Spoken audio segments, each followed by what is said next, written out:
Okay, well, let's see. Will this vegetable tikka masala look anything like the picture on the label? Let's find out. Here we go. This just came out of the microwave. So far to me, that doesn't look anything at all like it. Anyhow, it's from Wegmans. Let's tear it open and see. Ooh. That doesn't look anything like that at all. But let's give her a chance and stir her up. Okay, this looks absolutely nothing like that label, Wegmans. What is going on? So here's the ingredients.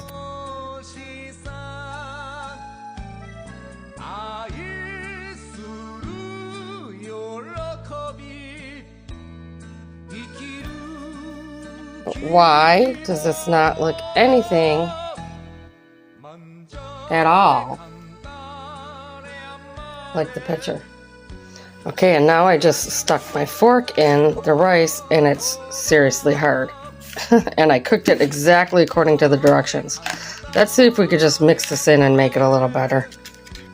Let's see what it'll look like, even though that's not what it shows on the label.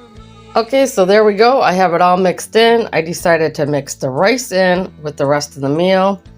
The rice actually tasted pretty good on its own. The ingredients over here on its own without the rice tasted terrible.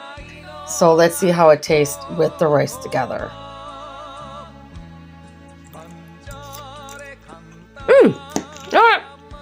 Not too bad. A lot better mixed together. You gotta mix it together. Otherwise it's not so good.